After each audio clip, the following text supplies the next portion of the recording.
Hello, everyone. Welcome back to the Brats in the Back Row podcast.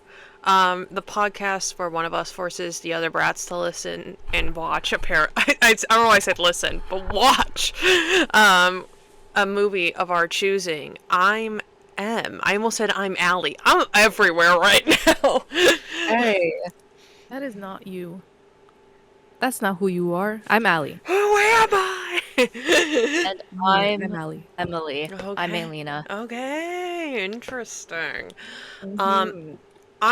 This week I'm wearing my Vampire Lestat t-shirt. That can mean one thing only.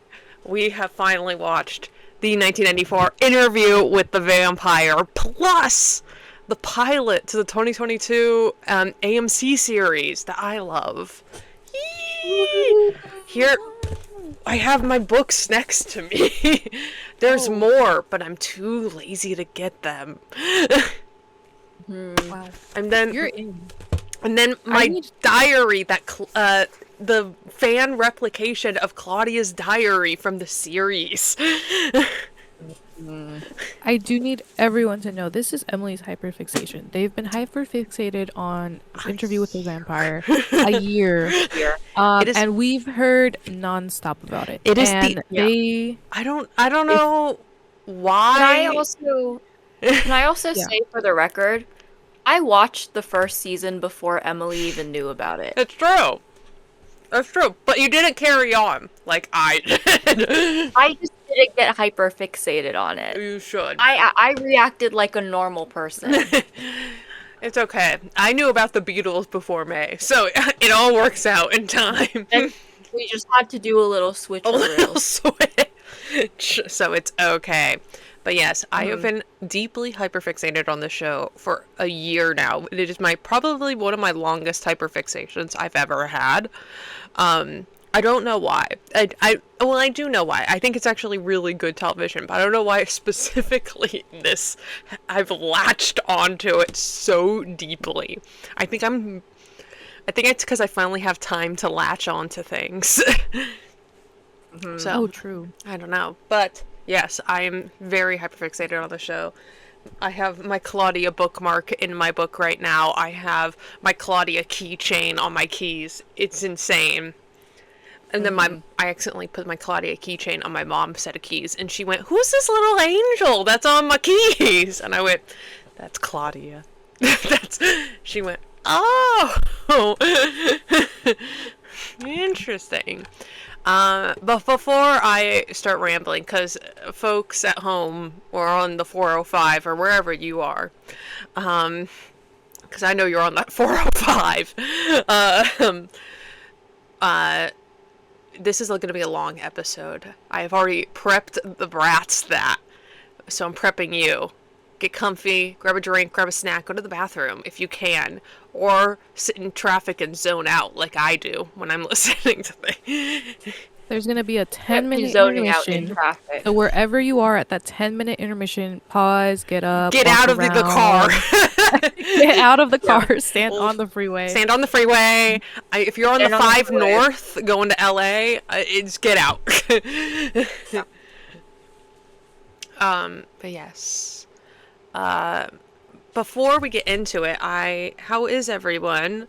It's been a little bit. I actually have something. Hold on. Because I saw this on Tumblr, and I wanted to bring it forward to everyone. Yeah. Oh, by the way, this is my birthday episode. Woo! My birthday was yesterday. The big 2-3. The big. How do you feel? You're older. You're older. I'm older, yeah, wiser, debatable. Okay. Emily's the last of us to age. The last of us. The last of us. Yeah. I am the baby, which is surprising to a lot of people that I'm the baby of everyone. I'm a little coochie coochie coo. Like, I'm pinching my cheeks. Yeah. And they just do that to themselves. We've never. Yeah, we've never done that. They'll do it themselves. They all go, "Emily, you freak! Stop!" Weirdo. Where is this? Where is this? I just saw. Oh. So I saw this on... No, that wasn't it. Fuck! Where is it? I saw this on Tumblr, and it was basically like, what are you like interested in this week? Like, it could be a TV show, movie, whatever, but it also can be like, I'm interested in crocheting this week. I'm interested in this. Whatever. I'm trying to find the exact phrasing of it. Is it the dork? Have you seen? There's a creator. I never remember The dork. handles or anything. Is it that fucking loser? I never remember anyone's handles, and it makes me feel so bad because I can't give anyone credit. But there's a creator who does a daily dork, and it's what you're drinking, and then your outfit, and then what I'm reading, and what you're knitting. I don't have. We can do that. That's fun. Yeah? I don't have a knitting thing. I don't knit. I crochet, and even then, very sparse. Because I'm trying. It's hard. But I will say, I'm drinking water. I am also eating birthday cake, leftover birthday cake. Ooh. What was the other one? My outfit. Well, yeah, your outfit. This is my Vampire Lestat t-shirt that I got from Etsy. This is not being sold anymore, but it's cool because it's like a Rizzo. It's not a risograph.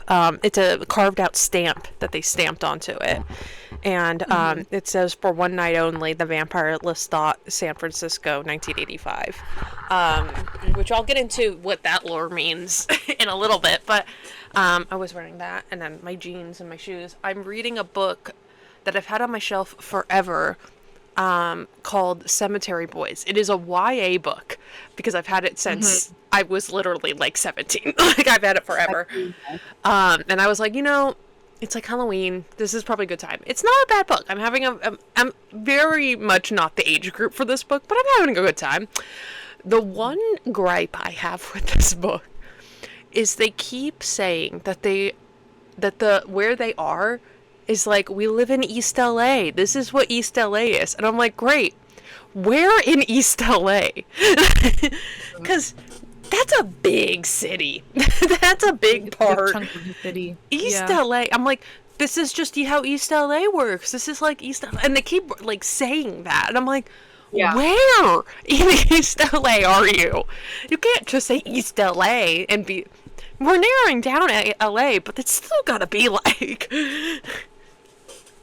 a big chunk of the city. That's a big city. It's a big city, you guys. So, yeah, I'm not knitting anything. Yeah, I'm trying to learn crocheting. It's very difficult. I'm having a difficult time putting the two strands together because it hurts my brain. I get confused with myself. I'm like, all right, is it this one? And I'm still trying to figure out how loose and how tight to make it. So it's the evenness of it. And it's like, oh, I've made it too tight this time. Oh, I made it too loose this time. And that's what's kind of effing me up. It's fine. Crochet will really make you question if you know how to count. Yes. But yes. I'll go next. My drink, I've got a decaf coffee because I had an interesting day at work today. Ooh. And so you can't see that, but there's a little like the pattern on this mug is very like early 2000s when your mom had like those curtains with cows or chickens on them. And some people know what I'm talking about. Real. My mom had little curtains in the kitchen that had chickens on them, and that's what this is. Yeah, but it's a decaf coffee. My outfit, I'm wearing this is my favorite sweater. I got it in March when I went to Japan, but it's my Converse Tokyo sweater. On the front, it's got like the little Converse star, and then I don't know if I can show you the back without doing too much, but it says like Converse, and it's got like some some flowers from Japan on there, and it's really fun. And I like to wear it out because then everyone knows I've been to Tokyo. And I'm better than all of them. And I'm better than all of you. I'm reading. I've been doing like a 2 book system thing. So in the car, I'm listening to the Wuthering Heights audiobook, which Wuthering Heights is sold to people as like a love story, and this is everyone in this book sucks. It's not a love story. It's not a love story. There's one good line in there, which is when Catherine is like, whatever souls are made of, him and mine are the same, and it's like, aw. Yeah. That's it. The rest is very scared, very horror-like, because I'm everyone's in there. scared. You're driving.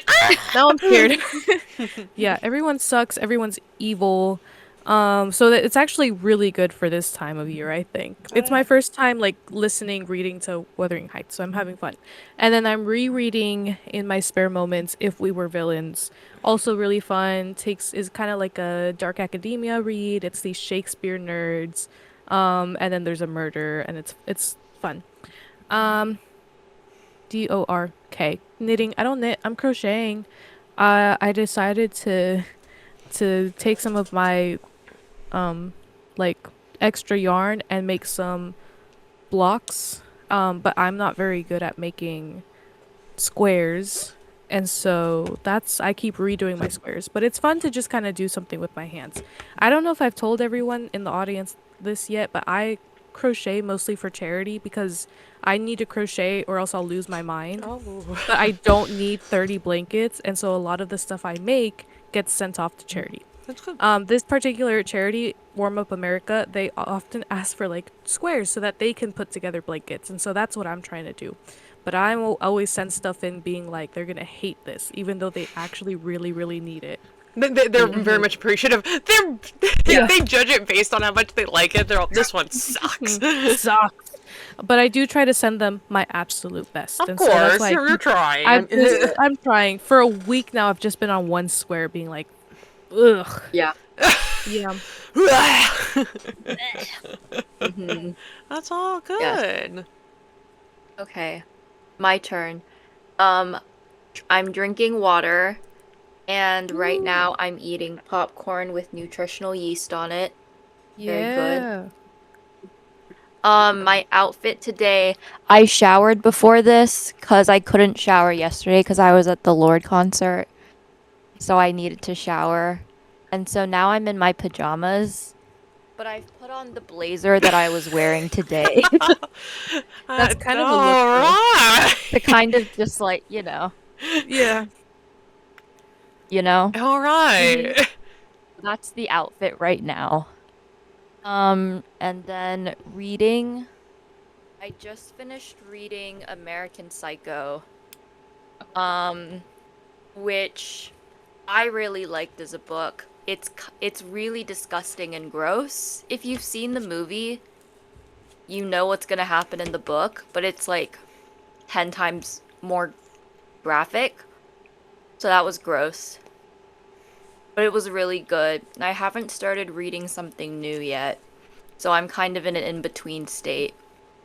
And then knitting. I'm still knitting the sweater that I've been knitting since like July. But I've started on a sleeve. So I'm working. Ooh, progress. Maybe you could just make it super cropped. Yeah. Maybe. I also think that I made the sweater too small because the yarn I'm using is thinner than what the pattern says to use. And I don't think I did my math right, but It's too late now. It's too late. This is already like the second or third time I've restarted it. The whole and thing? I don't want to do it again. The whole thing? The whole Yeah. thing? Jesus. There was a creator on Instagram. This I do know. Her name is Crochet by Jessie. And she just released a new pattern. She does this thing called mosaic crochet, which I've never heard of, but it looks really cool. And she says it's easy to learn. And I trust you, Jessie. So I'm going to buy her pattern because the sweater that she made looks super, super cool. So everybody wish me luck. I'm just waiting for the paycheck to hit so I can get yarn and pattern. But yeah, I'll share that next time. All right. Well, good. We're all here. We're all here. We'll get started. Friends of mine, hold on. I gotta figure this out real quick. You go here. Audience is getting a sneak preview of something. Sneak preview. All right. Okay, hold on. And then, oh shit. Actually, you go here, and then. While there are technical difficulties, here's some breaking news on the internet. Dan and Phil came out. Guys, imagine a Monday, a random Monday, doing Random nothing, Monday. and then boom, Dan and Phil. Dan and Phil come out. Oh, we're watching a stream. PowerPoint time. But I have to figure this out with like. Oh, this is not correct. This is not. Oh no. Is this not This is not- correct? Oh no. I'm looking No. at myself. Alright, stop streaming. Stop streaming. I'm sorry. I'm sorry. Yes. Anyways, Actually, they so if you came go out here- as in a relationship, And then you go here. and that was last Monday. And then this Monday, they released the first episode of their podcast, Cute. How do you feel and about they're it? actually in love. And they're actually in love. And then they shot a video, a TikTok video of them doing the boyfriend tag. And we live in a timeline now where this is Yeah. happening. This is the reality that we live in now, and So if I think present that I think I'm grown enough to accept this and be a normal person about Oh, it. yeah. I don't need to be like, wow. But it's like, wow, gay people exist. How crazy. Wow. Wow, the two I men. They talk about this in the podcast, but they're like, yeah, the two grown men that live together are in a relationship. Wild. I'm happy I for thought the them. podcast- a review of their podcast. Oh, okay, stream time. But I have to figure out where you two go. Okay. You don't have to look at. While Wow. Emily's doing that, a quick review of the podcast. It's fine. It's a fine podcast. I also was like, there's too much production value. I think there's a problem with it. There's way too much value. Will I still tune in? Of course. There's way too much going on. There's so much going on, and they work at it's at a breakneck speed. They put too much. I know that there's obviously like a level of standard that they want to adhere to, but guys, you can make a podcast like us where it's like we're on Discord. I'm actively figuring out how to move you all. Yeah. Like, I know. Yeah. I know you've made your career off of being internet celebrities or whatever, but we can take it down a notch a little bit. You guys have already come out as being in love with each other. I think that's enough. yeah, there's so much production. It's just like it's too much. It's way too much. But you know what? I'm locked in. I am- Every Monday. I will be be at watching. Work, There's and also I will be watching. And there's also a part of me that's like, I can't really watch Dan and Phil content because internally it kind of makes me cringe.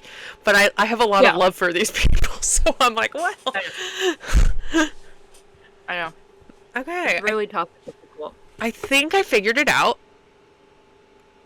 Hooray. Well, guys, as you can see, I made this today. This is Brat Emily's non-conclusive but still a lot guide on Anne Rice's Interview with the Vampire. Ooh. We're talking book, we're talking movies, we're talking TV shows, and everything else. So let's go. Oh fuck. Where did you guys go? There you are. Okay. So, basic facts about the book. Or books. But Interview with the Vampire, the debut was Anne Rice's debut novel. It's a goth horror novel based on her short story she began writing in 1968.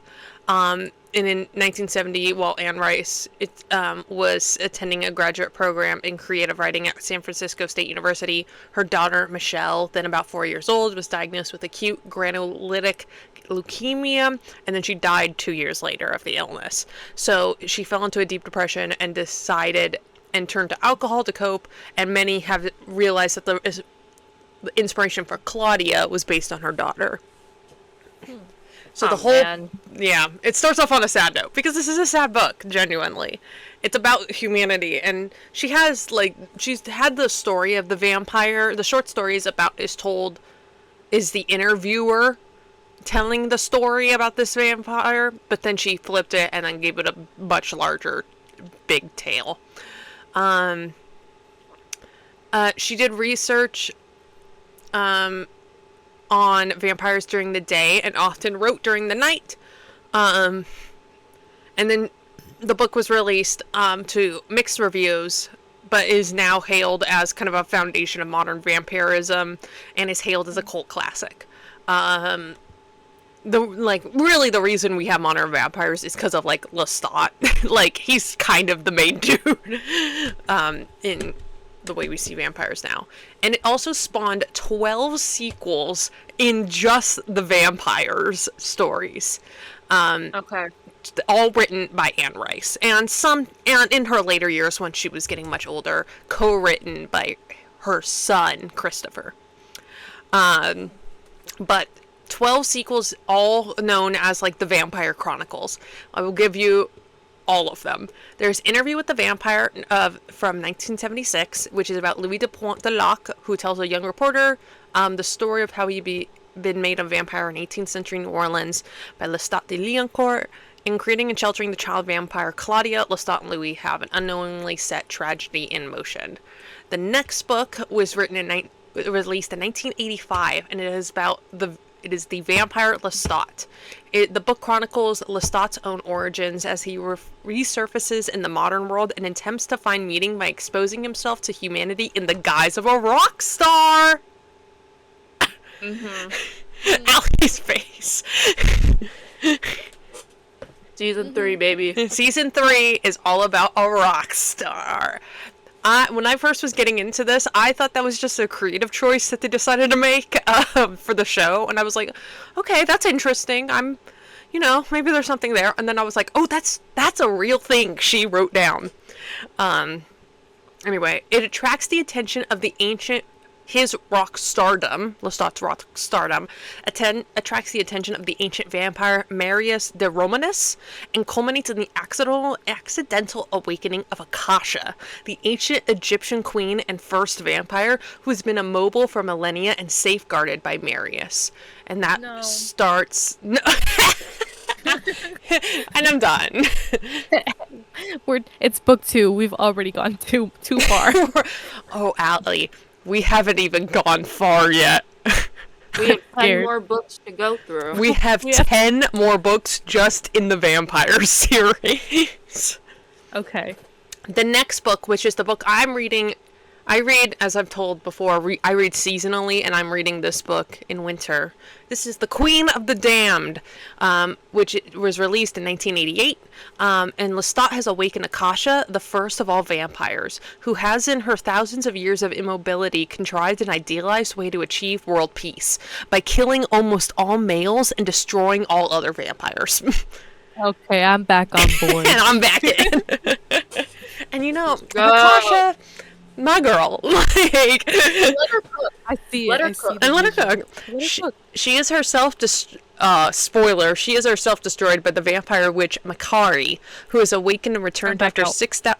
I think they're Palestinian vampires as well, which is very cool. Oh. Who is I could be wrong. I know there's like twins that are Palestinian, who was awakened and returned after 6,000 years to fulfill a promise to destroy Akasha at the moment she poses the greatest threat.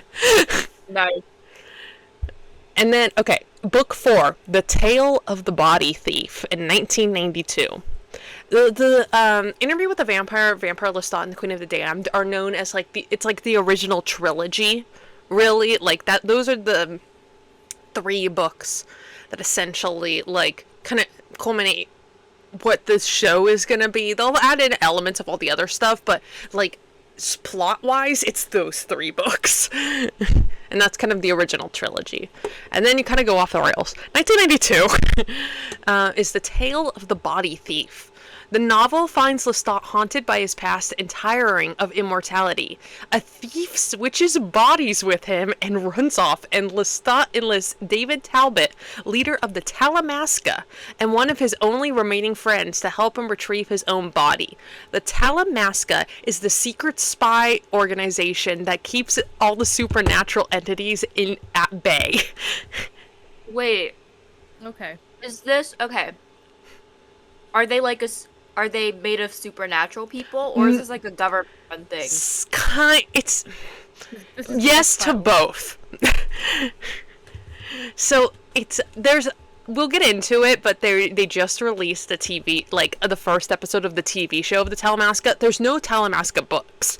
They're just like woven in the books, essentially within the story. But they've made a television show based off this like spy ring, and they're like, one of the main guys has supernatural powers, but most of them don't.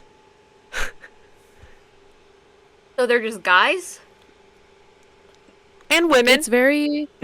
Oh, right on. It's very guys gender neutral. Guys gender. Well, the main guy in the TV show is actually named Guy. So Hey. because that was less work. because good enough. Enough.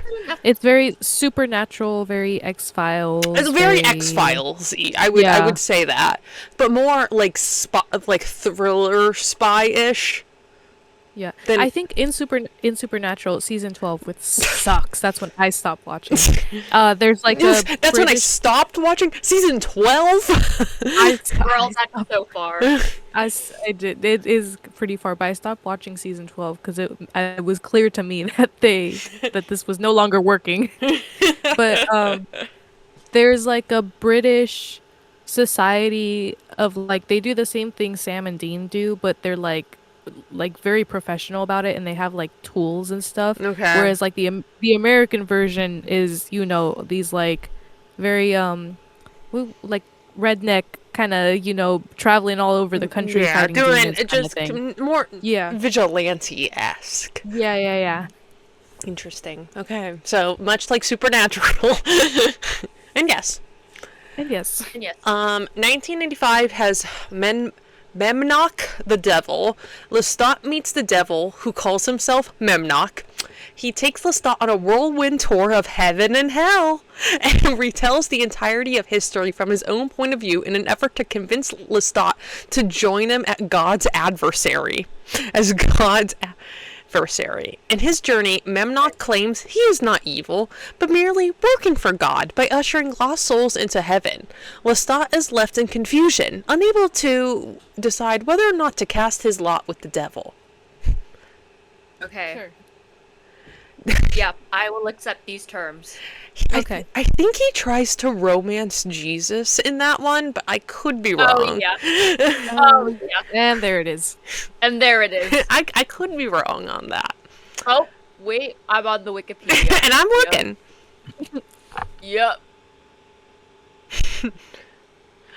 And then she made these kind of subplot books as well. This is under the subsequent novels category on Wikipedia.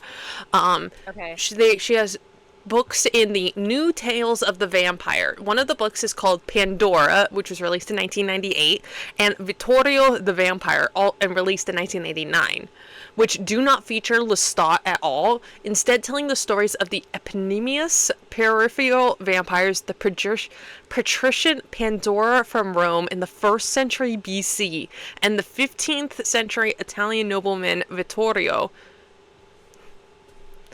Okay. And then Lots of names. this goes into Armand's backstory, which he tells his own life story all in the 1998 novel called The Vampire Armand, which is apparently the saddest of all the Anne Rice books. It is apparently a brutal read. Like, and then... Yeah, Armand tells his own life story, how he became a vampire, his very troubling backstory. And then there's a book that was released in 2000 called Merrick, which has Louis and David Talbot from the Talamasca seek Merrick Mayfair, which I'll get into who that is in a little bit, help in resurrecting Claudia's spirit. Claudia come back? Which seems a little wrong, considering the theme of Interview with the Vampire about, like, grief. So, but whatever. And then the origins of Marius are explored in 2001's Blood and Gold, and and then 2002 had Blackwood Farm. She was cranking these out, you guys. She was like a machine. Well, they were bringing money in. Yeah, She had to. of course. 2002 had Blackwood Farm, which tells the story of a young Tarquin Blackwood as he enlists Lestat and Merrick to help him banish a spirit named Goblin. Okay. And then 2003's Blood Canticle intertwines the vampire, the Blackwood, and the Mayfair storylines and was intended by Rice to conclude the series. Intended. Because in 2014, Okay. we had a little bit of a break. Then 2014 was Prince Lestat, which rejoins the remaining vampires, oh my god, a decade later as Lestat faces pressures to lead them. Political Okay. novel. And then Political novel. and then there is 2 books that continue this narrative thread that came after, which is Prince Lestat and the Realms of Atlantis. Like the Lost City. Like the Lost City, the underwater world. Okay. Gotcha. Which came out in Goes underwater. 2016, and then Blood Communion in 2018. That is all 12 of those books, and each book has to be about 400 pages. Right. Okay. There's also, I have a question. yes, as I would assume, I might have missed it, but does Louis come back in any of these books? he's in most of them, but Louis was really never Anne Rice's favorite. Okay, She- I can tell. No, it's very clear. Like, Lestat really, like, people think, like, Louis was, like, the stand-in for Anne Rice, but it kind of is also, like, Lestat is more, because she talks about in a lot of, like, interviews, she's like, yeah, I'm just, like, a woman in a gay man's body. Oh, no, I'm a gay man in a woman's body. And it's like, girl, what?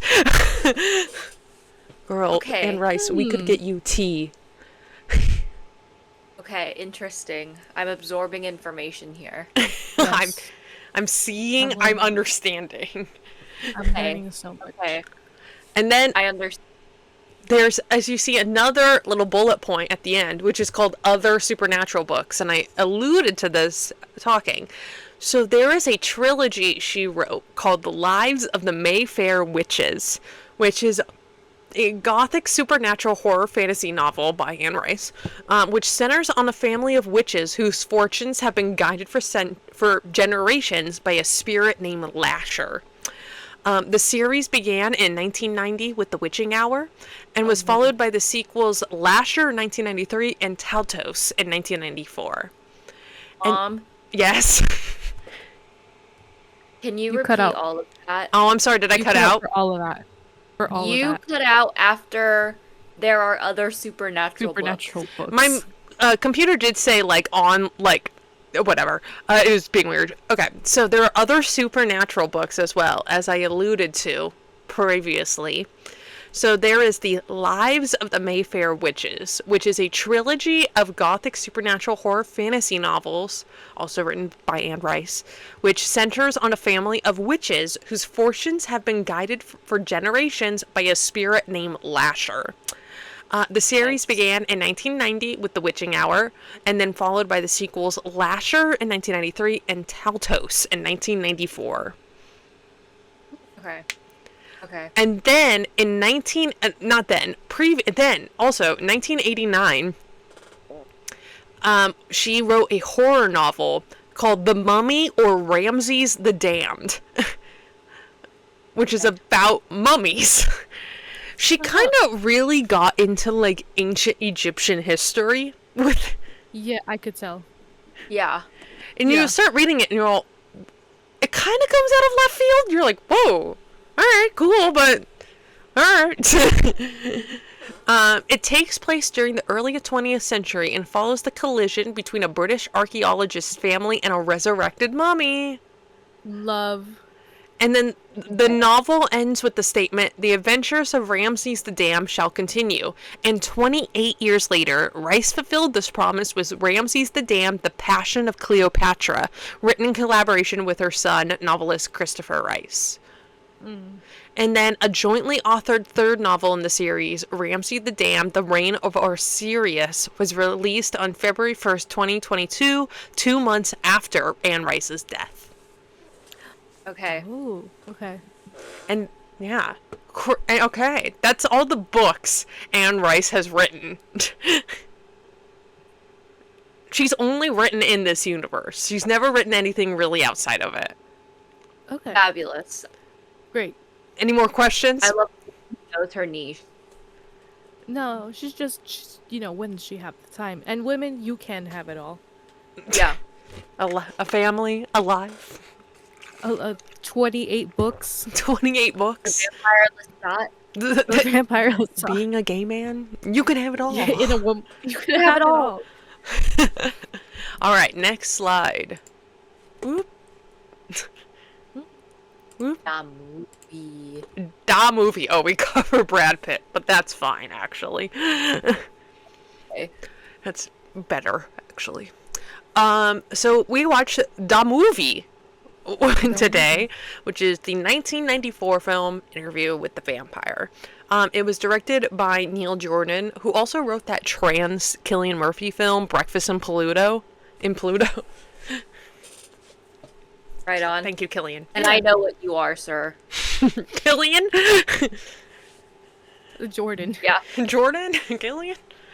And it stars, as we can see, Tom Cruise as Lestat de Liancourt and Brad Pitt as Louis Dupont de Lac. Evil, which is evil, and we'll get into it. Also stars little Kirsten Dunst as Claudia, who gives, we'll talk about it probably more, but gives the best performance in this entire movie. By a long shot. She's Really? 10, 11 in this, and she gives one of the greatest performances. She rocks. She's always been that girl. And then also co-stars Antonio Banderas as the vampire Armand, and Christian Slater as the boy / the journalist, or as he is known, Daniel Malloy. I want to say, I didn't know who was in this movie when you told us to watch this movie. All of this feels wrong in a way. It feels evil. truly feels. It feels like they put their hand in a bowl and they were picking out names. Because what do you mean Antonio Banderas is here?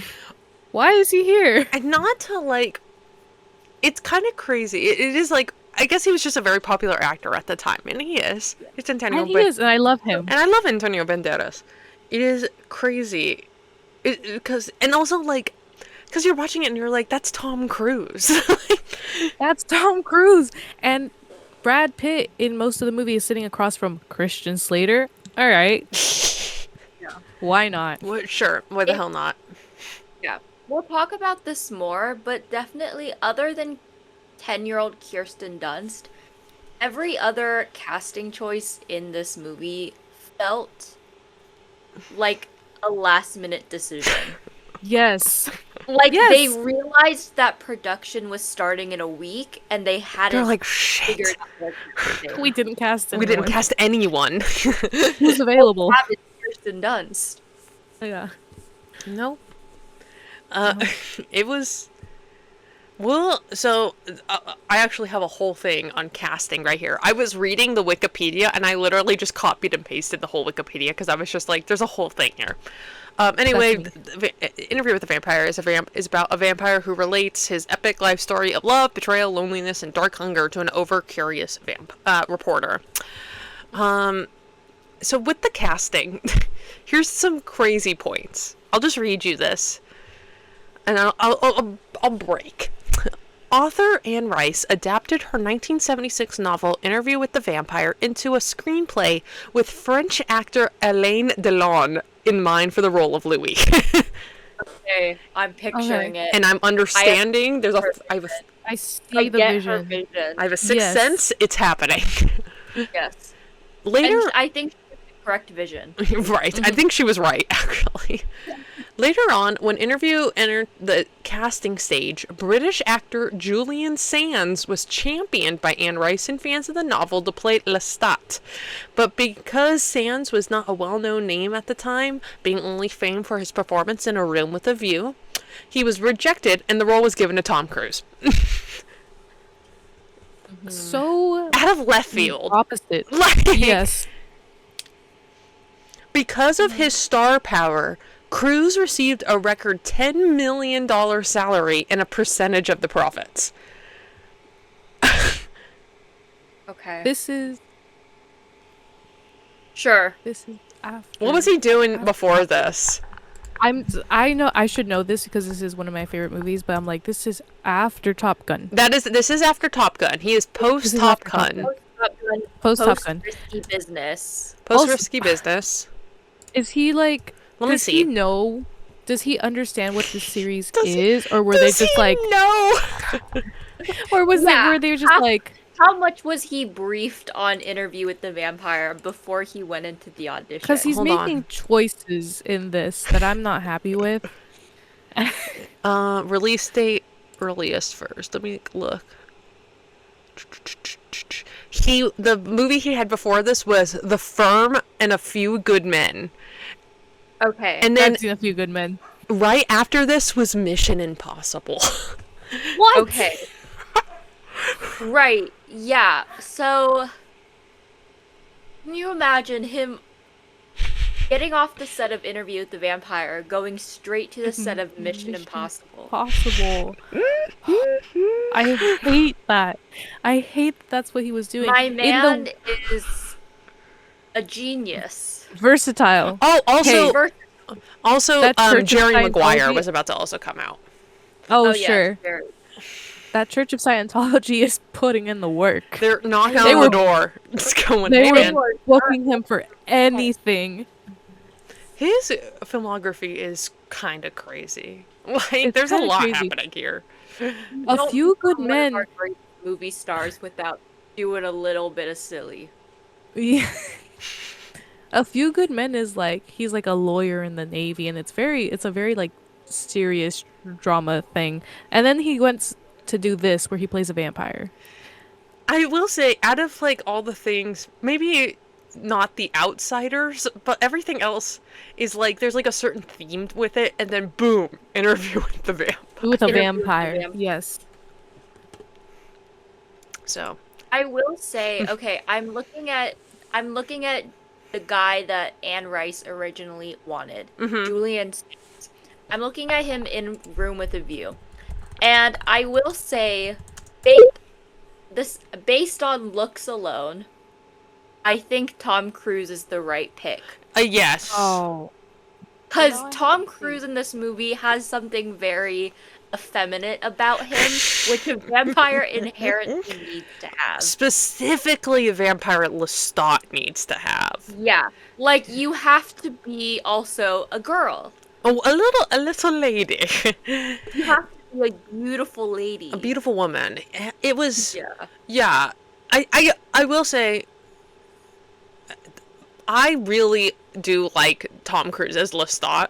I don't think we'll get into the show, but I don't think he's like Sam Reed level, but I'm like, he's like a fun Lestat. Like, I have a really good time watching him. He kind of just goes everywhere. Maybe that's why they wanted him. He's just kind of crazy.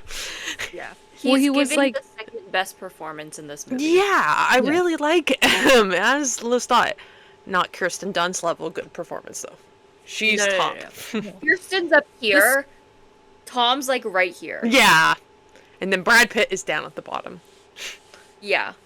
There's more to this, but because Cruise was cast, Rice and the studio wanted Daniel Day-Lewis to portray Lestat after Pitt was cast as Louis. They also wanted Daniel Day-Lewis, No. which does not make sense. No. 90s Daniel Day-Lewis. He would be a good Louis, I think, rather than a Lestat. Yeah. Yeah. He would be a better Louis. Louis, yeah. I just can't imagine Daniel Day-Lewis blonde. No. And he has to be blonde. He has I'm to. picturing. He has to be blonde. I'm conjuring an image in my mind. I'm seeing a vision. I'm seeing a vision. Daniel Day-Lewis turned down because he didn't want to portray a vampire. Damn. He's like, no. Guys. The casting was initially criticized of the Lestat and Louis we have. The casting was initially criticized by Anne Rice, who said that Cruise was no more my vampire Lestat than Edward G. Robinson is Rhett Butler. That's so funny. Do we understand the reference? Yeah. Gone with the Wind. Yeah. Yes. And the casting was so bizarre, it's almost impossible to imagine how it's going to work. She recommended a number of other actors for Lestat. John Malkovich. Okay. Peter Weller. Uh, Jeremy Irons. maybe. Rutger Hauer. And Alexander Godunov. Okay.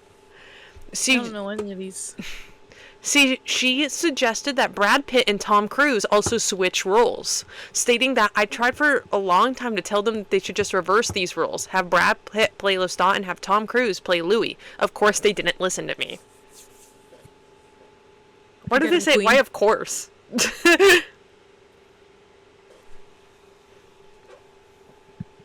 Oh, well, it's that thing about, like, creative, control. Mm. Yeah. You sell your book, you sell your soul. Yeah, it's out to the world. It's not yours anymore. Yeah. Eventually, Rice became satisfied with Cruise's performance after seeing the completed film, saying that from the moment he appeared, Tom was Lestat for me, and that Tom did make Lestat work was something I could not see in a crystal ball. She called Cruise to compliment him and admit that she was wrong. Okay. And I'm sure he took that in a humble way, and it didn't blow up his ego in any way. Didn't say anything. Yeah. Due to Rice's perception of Hollywood's homophobia, at one point she rewrote the part of Louis, changing his sex to female in order to specifically heterosexualize the character's relationship with Lestat. Because, and we'll talk more about it, but it's a huge reason why the show works. It's because it's gay. And you're watching this movie and you're like, they want to kiss so badly. But it's not going to happen. But you're just like, yeah, but we'll get more into it. Rice felt it was the only way, essentially gender bending. At the time, Rice felt it was the only way to get the film made, and singer-actress Cher was considered for the part. Okay. Cher as Louis. Now I'm seeing a vision. Now I understand this vision. Yes. That could work. That could work. A song titled Lovers Forever, which Cher wrote along with Shirley Eichard for the film's soundtrack, got rejected as Pitt was ultimately cast for the role, though a dance pop version of the song was released on Cher's 2013 album Closer to the Truth. Okay. She knew. Originally also, River Phoenix was cast for the role of Daniel Malloy, as Anne Rice I've seen this. Yes, Anne Rice really liked the idea, but he died 4 weeks before they began filming. Yes. Damn it. When Christian Slater was cast in the place as Malloy, he donated his entire salary to Phoenix's favorite charitable organizations, and the film has a dedication to him. Christian Slater. Which I was like, that's Christian, how sweet of you! That's so nice. The very nice thing. Yeah. And then, 10-year-old actress Kirsten Dunst was spotted by talent scouts and was the first girl tested for the role of Claudia. Said producer Stephen Woolley, we started looking at 6-year-olds, which is about the Claudia in the book is 6 years old. Fabulous. Which makes everything even worse. The age that Anne Rice's daughter had passed. But the role was too. We started looking at 6-year-olds, which is about the age Claudia is in the book. But the role is too demanding for a 6-year-old. We needed a child with a mind capable of grasping the fine points of the difficult monologues Claudia has. And Kirsten was the first actress we saw. She gave a wonderful reading, but we thought it was too good to be true. So we saw thousands of other girls. In the end, we came back to Kirsten. She's quite extraordinary. She did it first try. Julia Stiles also auditioned for Claudia, but Neil Jordan considered her too old. And then filming took place in New Orleans and in London, with limited location shooting done in San Francisco and Paris.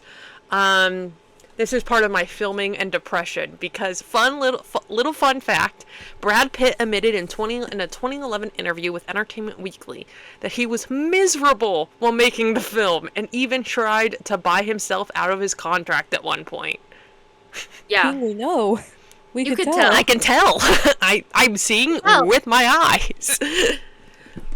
Pitt called the production 6 months of fucking darkness, because of the almost exclusive night shoots, filmed mostly in London in the depth of winter, which sent him into a depression.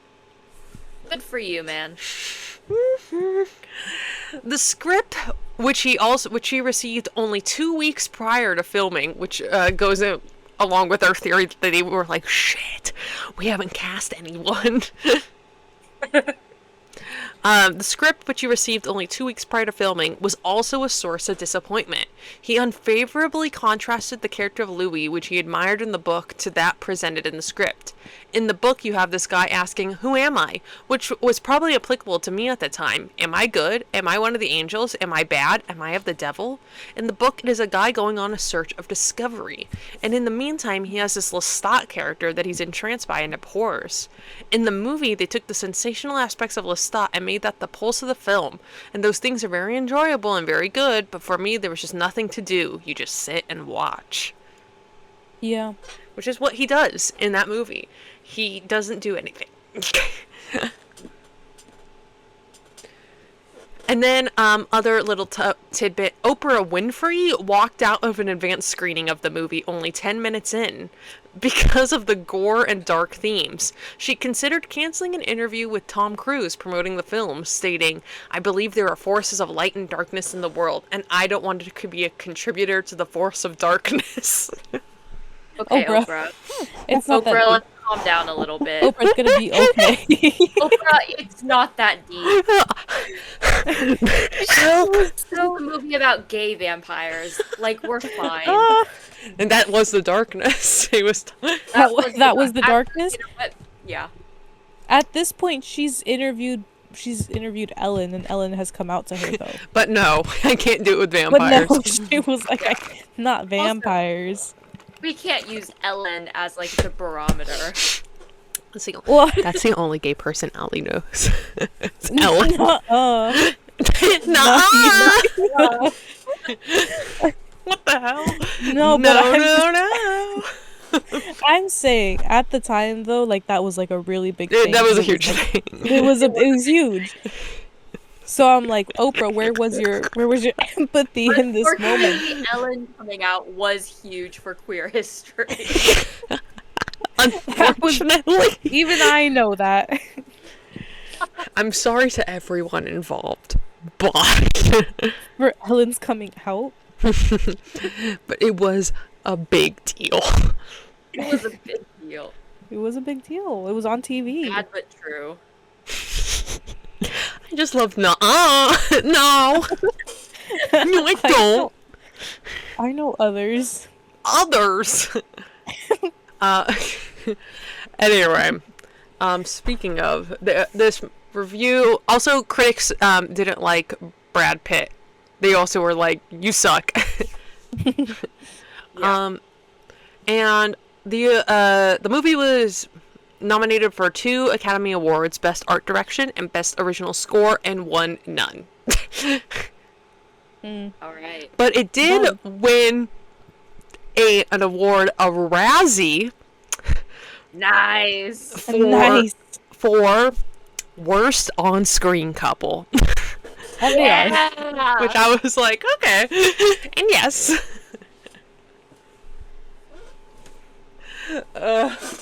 What else? Guys, we gotta go to the Razzie Awards. Where do you go? Oh my god. Where is Is it? that like a? That's actually a good question. Like, is it? Do they do like a big award ceremony, like everything else? Like, you know, like, do we get dressed up? They do. They get dressed up and they go to the Razzies. Yeah. Oh, I think it was in a Monster Calls or something. No, somebody went. Who went?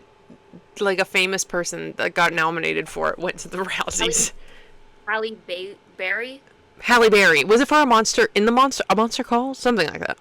I don't know, but I know that Halle Berry got a Razzie and she went to accept the award.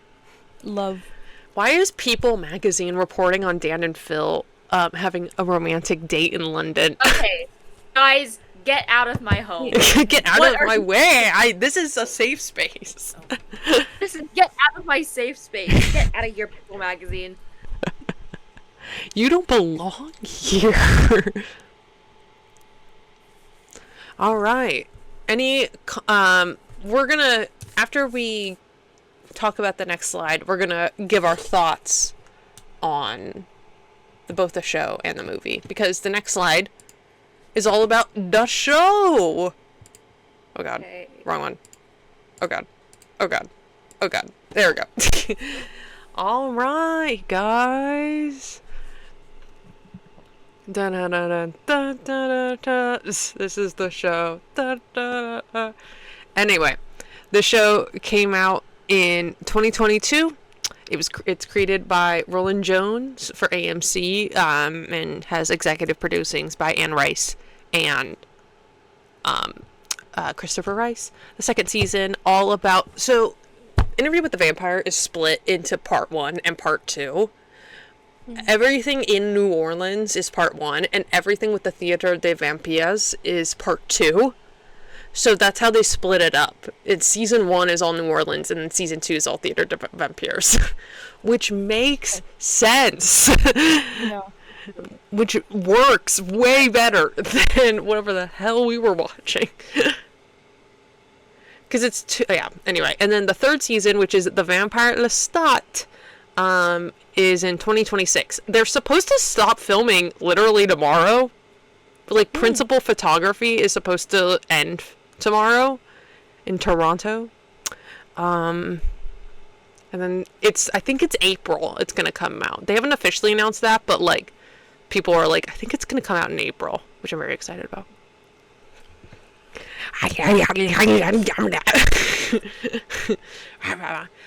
Both seasons. Premiere. I will be there. I will find a way to be at that premiere. Both seasons of the show have been widely praised. It's literally been called the best adaptation, Anne Rice adaptation ever made, best television adaptation ever made. Both seasons of Interview with the Vampire have been widely praised. On Rotten Tomatoes, the overall series holds a 99%. Metacritic has a weighted score, and it has 83 out of 100. And then IndieWire named the series one of the most essential LGBT TV shows of the 21st century. And there's also now other shows in the Anne Rice universe on AMC. There's The Mayfair Witches, which has 2 seasons, and they're bad. It is a bad TV show. I watched the first episode of season 1, and I couldn't get through it. It was that awful. Okay.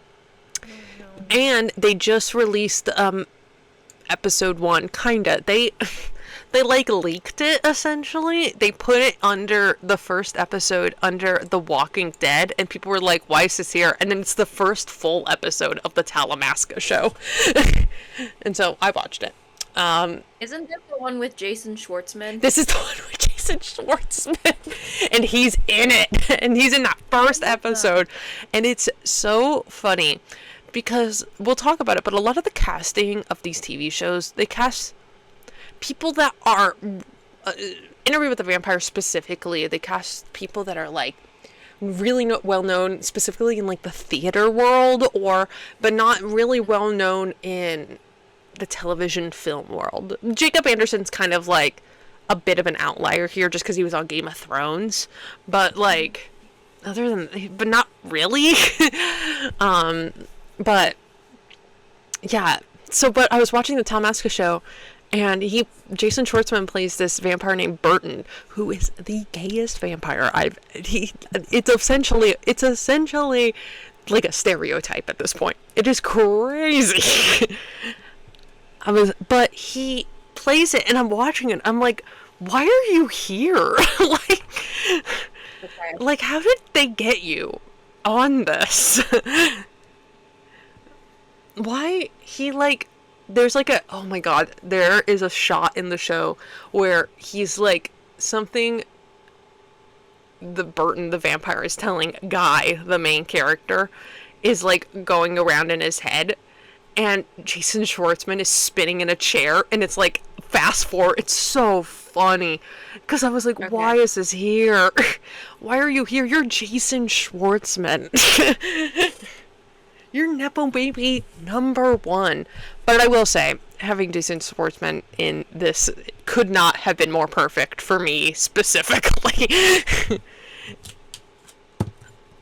It is crazy it happened, and I'm glad it has. But I'm also like, why is it here?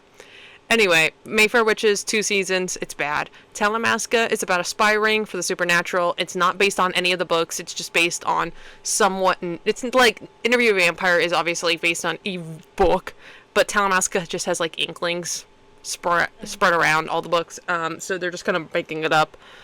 It's an okay TV show. It's fine. I watched 1 episode and I was like, this is fine. And then prophesized there is going to be a mini-series called Night Island. So Night Island is an island. So fun fact about this lore is that the vampire Armand and Daniel Malloy get together in the books. Specifically, Queen of the Damned, which is the book I'm about to read next. And the ship is called, I've talked about it before, it's the ship Devil's Minion, because Daniel Malloy is the Devil's Minion. And they're like really the like explicitly gay couple in these books. Like, they are with each other. And Armand is like a multi-millionaire from just being super old, and he buys an island for Daniel off the coast of Miami that's supposed to be like this like pleasure island type of scenario with casinos and all sorts of things, and they're gonna make a mini series out of it. And many people has been speculating that it's gonna be about the young Daniel rather than the old Daniel, which I'll get to you. It would be so fun if it was the old Daniel. Well, because guess what? Well, season 3 is all old Daniel as of right now. Okay. And they're like together. So I'll get into lore about it. But anyway, I'm giving you, just to give you how much better this casting is than the original ones, the movie, we have Jacob Anderson as Louis and Sam Reed as Lestat, which already looks better. Obviously, Princess. I'm so glad we got rid of the wigs. Those wigs suck. They're so bad. Yeah, this is their just like natural hair, which it like makes sense. Like, obviously, the biggest change in this is that Louis and Claudia are both black, and they changed the story so he's not a fucking slave owner, plantation owner in the books. Thank God. He is now a hustler. He is now a pimp. He runs a business in the red light district. And then Sam Reed is Lestat. And this is him as his rock star, as the rock star Lestat, the vampire Lestat. In one of the like teaser things. Next up, Bailey Bass and Delaney Hales are both the vampire Claudia. Oh my god, where are you? So Bailey Bass, on the left, is vampire Claudia in the first season, and Delaney Hales on the right is in the second season. Bailey Bass had to step away from the role of Claudia because she is in the Avatar movies, the blue people, and she had to be like, they're doing like back-to-back movies for like 7 years, and she was like, I cannot do this. She was really sad. She was like, I love Claudia. Okay. So we can blame whoever made James Cameron. we can blame James Cameron. James Cameron, when I find you, it's on site. It's on site. But it's fine because Delaney Hales is also incredible as the Vampire Claudia. The Vampire Claudia is like genuinely the best character in any of these. Like, her story and who she is as like a person is, and what she has gone through is like the best story throughout all of it. And they give incredible performances. Next up, we have,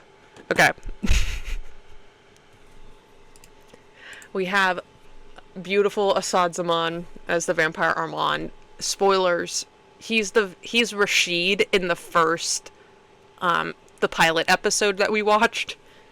They do like it's like some sexual, like, mightily, like, weird thing they're doing. I don't know. To trick Daniel.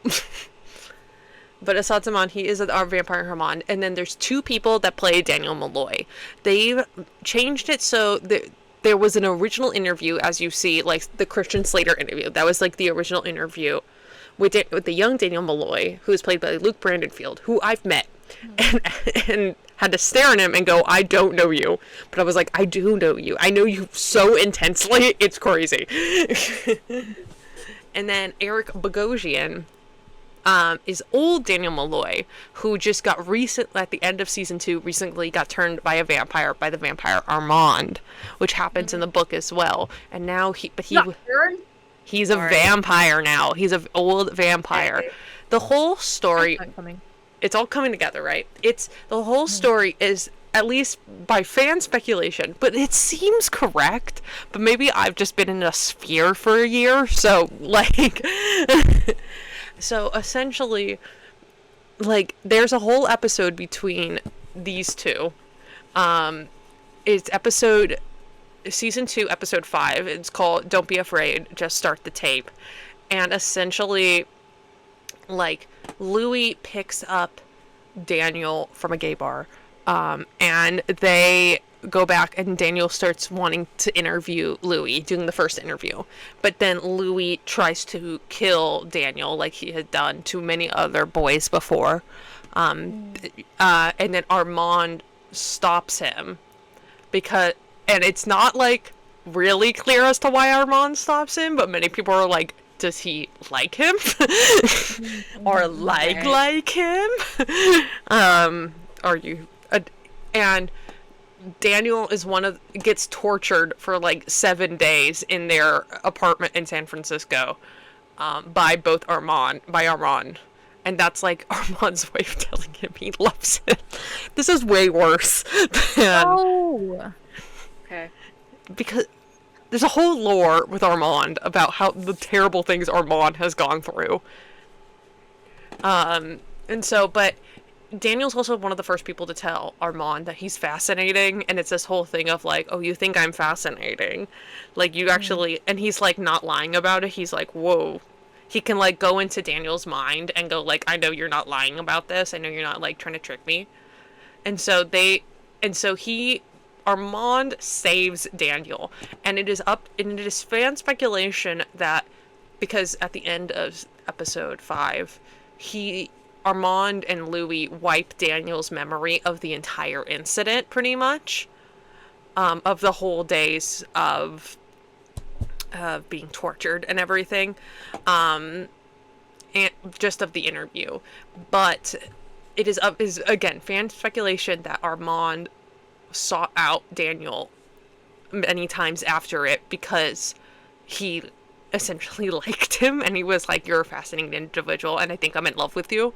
And then Daniel was like, okay, I'm in love with you as well. And so, but each time he had to, like, erase his memory because Daniel always wanted to be a vampire. In this episode, he asks Louis to turn him into a vampire. That's why Louis attacks him as well, again. Yeah. and every time he was with Daniel was with Armand would be like, I'm not turning you into a vampire. I got turned out of against my will. I don't want that for you. And so that pisses him off. They kind of split up. They rekindle later in life. And so and now Armand sees that his boy got turned into, is now old. And it's like, you got to live the life I never could have. And so now if you want to be he's about to die because he has Parkinson's. And so he's like, I'll turn you into a vampire. It is, but we don't know, we actually don't know why he was turned into a vampire. All Louis says is, you were turned out of spite. We don't know if it's Louis, between Louis and Armand because they're together or something like that. What's up? Does vampirism cure his Parkinson's? Yes. Okay. It cures all diseases and all illnesses. I just wanted to double check. I was like... Yes, it cures his Parkinson's. Which is an insane thing to say. It is an insane thing to say. We can talk about it. It's like in Teen Wolf. It's like in Teen Wolf. Like in Teen Wolf. Becoming a Teen Wolf cures his asthma. Oh! His asthma? Yes, because he has, like, super speed. I don't know, he's a vampire. He's powerful. Like, that'd be dumb if you were a werewolf with asthma. I don't know. I think it would be funny. It could be funny. God. But for the sake of not vampires, werewolves. Where am I? That's why, but I think that's also why it'd be interesting if they look so like this casting is insane in my opinion. Like this is they look the same. Like these are the same people. It's really good. It's a really good casting. He essentially followed Eric through for days, just like trying to figure out his mannerisms, and so it's an insane casting. So I don't think they would waste him again. Like, at least I hope. But that's also an interesting, because you were talking about the Parkinson's. I think it'd be interesting if they talked about them being together in relation to him with the AIDS epidemic. I think it'd be a very interesting route to go down. But that's wishful thinking. Anyway, okay. I'm picking up what you're putting down. Before we go into fun facts and other things I have, let's talk about compare all of it. What do we think, you guys? But comparing the book and the movie and the TV show. The TV show is such a major upgrade. It really is. It really is. I had watched, because when you first started getting into it, and you were like, every other day, you were like, everyone needs to go watch the show. I did watch the first episode, and like, it's not for me. But I went into the movie, after having watched the show. Yeah. Like, this sucks. I don't want to watch this. I'd actually rather watch the show if I had to have a choice. It's really bad. It's the movie. One of the major things that I kind of picked up on as well is like the movie goes so fast. Obviously, you have to put in. The pacing sucks. The pacing sucks. Obviously, you're trying to like an hour get, the first part of the story in an hour and the second part in an hour, but it's like, my God, there's like and it has no emotional weight behind it to make it feel like I trust, like I know what's gonna happen. Like I want to care what's gonna happen. Obviously, I care about Claudia and everything, and it's a horrible situation. But like with anything with like Lestat and Louis, I'm like, it's happening so quickly. I'm like, I don't care. Like, I don't care. No, yeah, and there's so many nuances and world building that the first episode covers that you can't squeeze into the first 10 minutes when Louis gets turned. Like, there's so much like talk of religion in that first episode because Louis has a brother who wants to be a priest and who who essentially really, has like religious psychosis. Yes, religious psychosis, but like who brings up these matters a lot of like, hey, what you're doing is wrong, and it's like becoming a vampire is like the worst. What is the word? I'm like trying to gather my thoughts. Like becoming a vampire is like the worst thing you could do against religion. Well, we even see it's like the worst evil. Yes. Because we even see like when Louis goes to the church to confess himself, like in most horror movies, the church is kind of like the safest place you can go to because God is there or whatever. But like Lestat walks in very easily, kills a priest, which is horrifying. It's so gory. Also, the way he kills it, it just punches through him. Yes. Just punches through him and also like turns Louis in the church. Like he's not safe there. That's where everything goes down. But yeah, also just like changing the casting and having those nuances on like race and stuff. Because like yeah. I keep thinking in my Chicano studies class that I took my last semester of college, we watched a movie called Vampires in the Bronx, where like the vampires are these white people who are like gentrifying the Bronx. And it's kind of like you kind of see something similar here where like Lestat is this white European man who's turning this black man in New Orleans. Yes.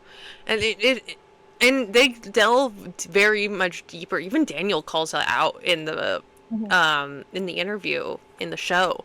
He's like, you as a black man, there's nothing like, yeah. And yeah, I think it is one of the, like, we always talk about how like, oh, the book was better, the book, we have this, and we obviously there's nuances in the book, but it's one of the only instances where I've seen where it's like, oh, the adaptation makes it better, like yes. The nuance, adding a lot more depth and like, yeah, actually like saying something about it, and almost in a way of being with obviously race and religion and sexuality and all these different things, and we can't, time-wise, it's obviously, hour-long episodes for 10 to 12 episodes. Like, you're allowing it to have a longer instance, but it works well. And one of the key points is literally Louis, like, Daniel's talking, he's like, when did you become a vampire? He's trying to get all the vampire information out, and Louis goes, let the tale, like, slow down, let the tale seduce you. And I was like, yeah, that's kind of what this show is about. It's like, let's slow down about this and like really dive deeper into like the intricacies of what it means to be a vampire and how I got to be here and all these different things. Yeah. Anything else? Kirsten Dunst gives the best performance. She rocks. I love her. So good. I love the character of Claudia. I hadn't gone so far into the show to like learn about Claudia or get to Claudia, but that's also like another intricacy of like, turning children is bad because they don't get to like grow up. They don't. Claudia's mind is evolving and expanding, but like her body isn't matching that, which is necessary. Like, that's an important part of life. If I know the show's not for you, but if you would watch it for Claudia. She is. Yeah, I might. She's so the way they go into it. She's literally trying to like go on dates, and they're like, I'm not going on a date with a 12-year-old, and she's like, I'm not, like, and I will say, I was worried about that in the movie. I thought they were gonna try to do that, and I was like, no, that's a child. Stop. The way they do it in the show makes sense. Okay. They try it because Claudia in the show is played by an 18-year-old. Like, she's good. Like an adult, but she's a teenager essentially still. I think Delaney at the time was like 18, and then not Delaney, Bailey at the time was 18, and then Delaney is like 20. Like, they're younger people. But yeah, but they do talk about it, and they talk about like the abuse that she goes through. She's like a younger woman, and so these men leer at her because she's young, and it's gross, and it's obviously it's sickening to watch, but she's also like this is all she know. It's a crazy. I don't want to give it away, but it's really well done. Yeah, Claudia, I think, is one of the. I really, again, I'm biased, but like I do think Claudia is like one of the best like characters in in literary world, because I just think she's so interesting, of being like trapped, this like woman trapped in a young girl's body, and what she has to go through and deal with that. In season 2, when they go to the Theater of Vampires, Claudia actually wants to become one of the actors, and her performance, the like role she gives, is she has to play a little 11-year-old for like a decade. And she's like, I have to be this forever. And they're all, yeah, aren't you excited? And she just has this horrified face. And she has to be in this like a little frilly dress. And she's like, I hate this because I'm not this. I bit my tongue. At the time, she's at the Theater of Vampires, she's technically like 35. Like, she's like a grown woman. And so she's like, I'm forever gonna have to live with my trauma of being this. Yeah. Anyway. Yeah. Anything else? Not for me. All right. Now we get to go into the fun facts. Oh god. Oh god. Oh god. Insane plot points. Insane plot points? Okay. Oh, okay. So, insane plot points. The interview with the Vampire Chronicles lore, as I was explaining earlier, is kind of crazy. So, there's a lot of insane plot points and just tidbits and facts throughout the entirety of it that I want to talk about. But the best, and so I found a Reddit page, because I was just looking at it and I was like, what is the best way to go about this? Because there's just so much to deal with, you know? There's so much content. So, alright. You both are going to go back and forth and say a number between 1 to 18. Are we going to do all of them? We'll do all of them. Oh, wow. Okay. Or we can do most of them. Just say one of you says a number, and then I'll read it out what the plot point or, tidbit is. And we'll have a lark. That's fun. Allie said 7. 7? Yep. Armand had an affair with some insane red-haired English knight who wanted to kill Armand for not leaving with him. Beautiful. Stunning. Okay. Yeah. Okay. That's a good one. That's a good easy one. Now, get ourselves. Did the knight have to be a redhead? Red-haired. So Armand necessary? in the books, Armand is canonically a redhead. Oh. Okay. He is Ukrainian in the books. Okay. Sure. Right. And so it's 2 redheads maximizing their joint slay. And yeah, but that's two male redheads, evil, an omen of evil. And also death. they have it's long hair, long red hair, kind of like mine, but more red and longer. But the curls of it. Okay. Also, going back, Claudia in the movie, when she becomes a vampire, gets curly hair. Like it like grows into curls. Why does that happen?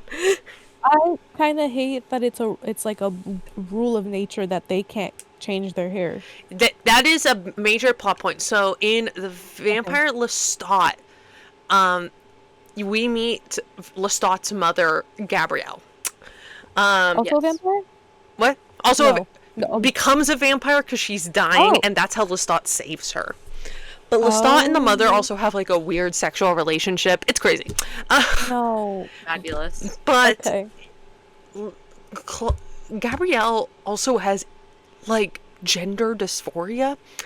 And so she tries to dress as a man, and so she has to cut her hair every night because every morning because it regrows during the night or whatever, you know what I mean. But like she has to cut her hair every time she goes out into like the page boy haircut she has she wants. It's crazy. There's like a trans narrative with Gabrielle. You're reading it, Okay, Harold. right All right. Okay. Well, it's May's turn now. Yeah, May, go. Okay. Oh, a number. Number 3. Number 3. Armand was a Satanist and was running around Paris in a cloak being dramatic. That makes Right sense. on. And that is Right on. shown actually in the show as well. It is shown in episode 4 of season 2 when you learn Okay. about the backstory of Lestat and Armand, because guess what? They hooked up as well, baby. They had Oh, go ahead. hot Yeah. they had hot gay sex at the opera. There's only like 5 vampires in the world. Yeah, there's only Yeah. 5. It's crazy. It's like, guys, where was Burton? See, that's the problem with also them introducing this vampire, Burton, because I was like, okay, where was he during all of this? Was he not having sex with the rest of them? Yeah, that's He was right. minding his own business. But, like, there's like 10 of them. Yeah. I don't know. Anyway. Allie? 15. 15. Lestat's maker... That's not fun, whatever. Lestat's maker, Magnus, looked like Nosferatu. Canonically looked like Nosferatu. Okay. Okay.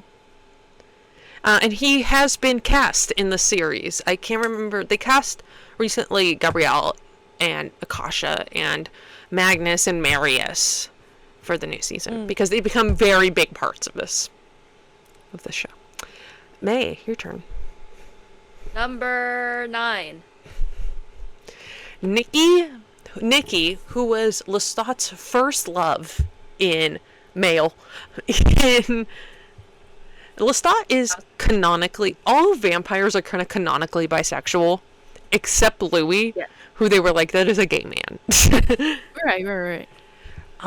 But every other vampire, and Lestat and Armand specifically, and Daniel technically, are canonically bisexual. Okay. Everyone's kind of canonically bisexual, but specifically Lestat and Armand. So Lestat, when he was going to Paris for the first time, because he was an aristocrat in the outskirts of the countryside of France, and his family got killed in the revolution.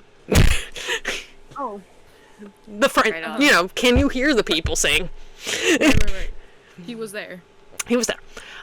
They escaped essentially, and he went off to Paris and with his childhood friend Nikki, who is a trained violinist and this incredible violinist. He turns Nikki into a vampire as well through this whole thing.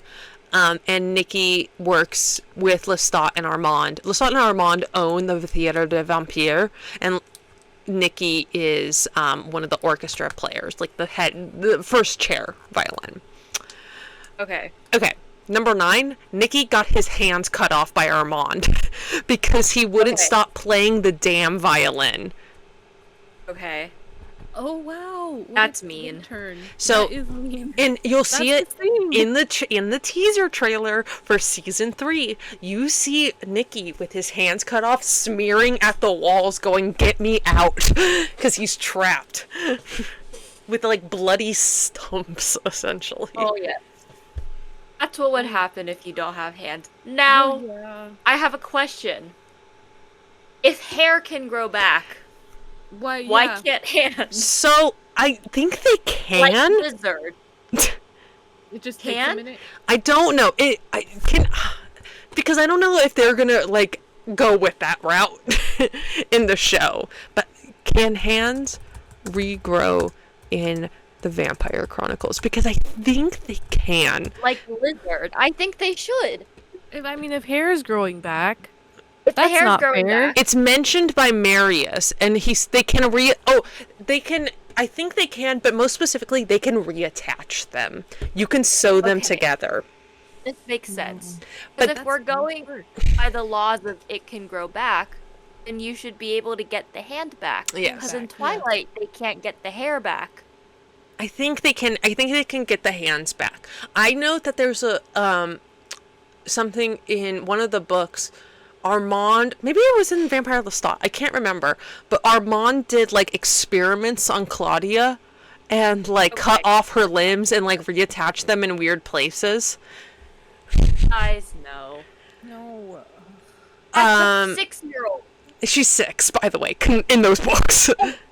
Logically, this is a 6-year-old. Armand is one of the most evil characters. He is also my favorite. Like, I love that man. I think I just love the songs on, but whatever. Sue me. Yeah, I remember they can reattach them. Okay, all right, next one. We can do like 3 more of these, and then we'll do 4 more, 2 and 2 each. Done. Is it my turn? I don't remember. Just go. 18. 18.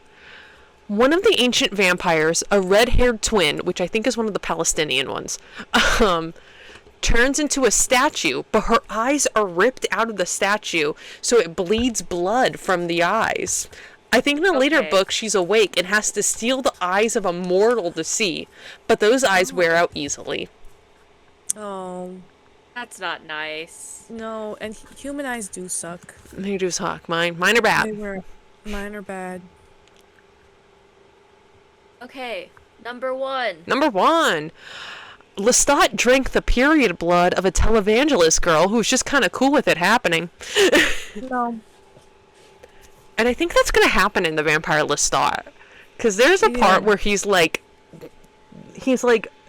biting out of the leg of a thigh of a woman, of like a groupie. So we're getting sucking period blood very soon. Isn't there a scene? I saw this on Tumblr. Isn't there a scene in season 2 where Claudia almost goes ham on a woman because her period blood runs down her leg? So in the show, Claudia meets, as we see in the movie, Claudia meets Madeline. Madeline in the movie is like a mother figure, but Madeline in the show is like a girlfriend. They love each, but she's like, Madeline understands like Claudia internally is like a 30-year-old, 35-year-old woman, and so she's like, she also fucked a Nazi. During Claudia or Madeline? Madeline during World War II, but she was like, it happened. Okay. And then they did the thing. They show in France when she wasn't a Nazi sympathizer. She was just like, I just needed to be warm.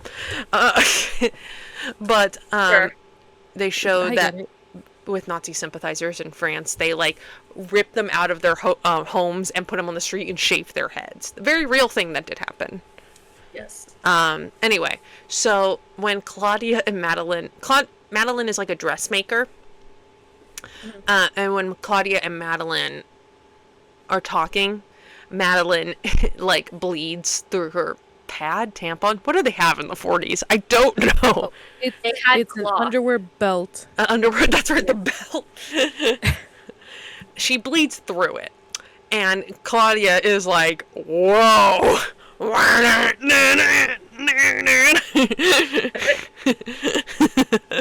She kind of goes horn dog on her. The equivalent is that her fangs come down and she tries to bite them back. So, which is the equivalent in so many, like Armand does it too. When he's like horny, his fangs will drop down and he'll try not to bite you because biting is like a very sexual release. Technically, in the Vampire Chronicles, the vampires aren't allowed to have sex. They can't have sex. What? But that's all they do. But in the show, they can because they're like, fuck that. Right. Wait a minute.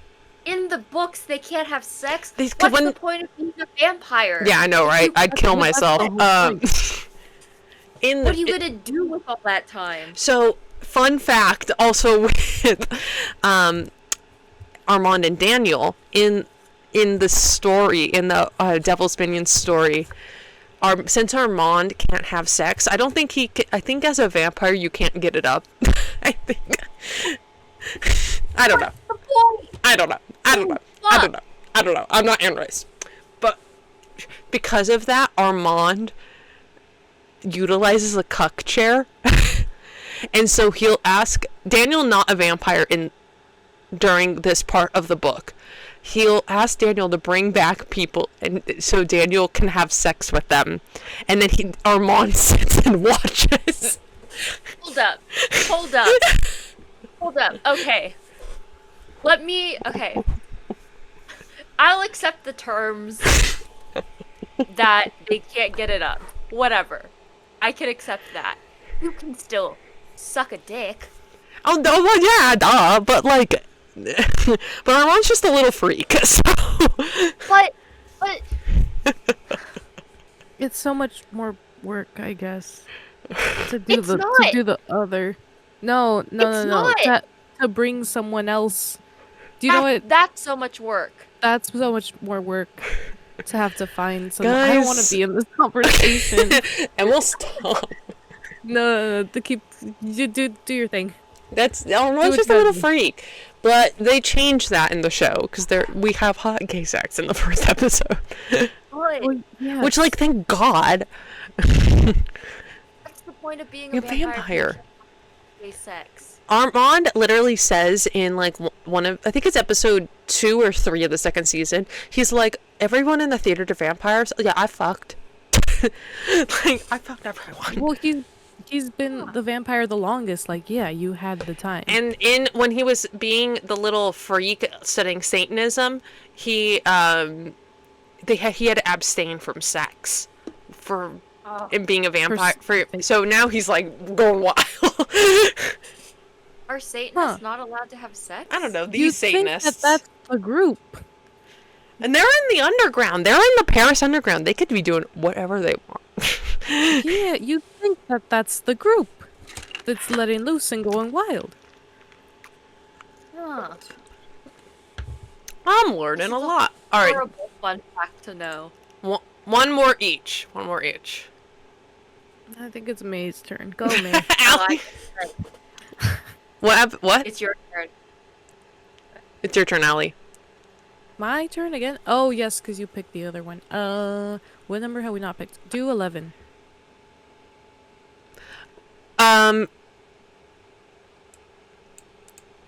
Apparently, evil people taste better than good people, canonically, in the books. And I think they mentioned this in the movie that evil people are better or whatever. I think that's good. It's probably... You should be killing the bad people. Yeah, that's what I was going to say. It's probably, like, a vindication thing.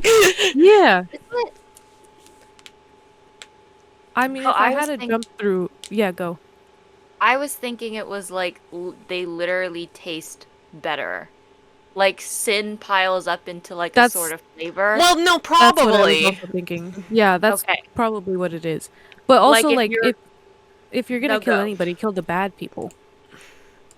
Yeah, 100%. Yeah. All right. May. No, what have we? Okay, I don't have know. we picked? Just say a number, and I'll tell you if we have it. Okay, number 5.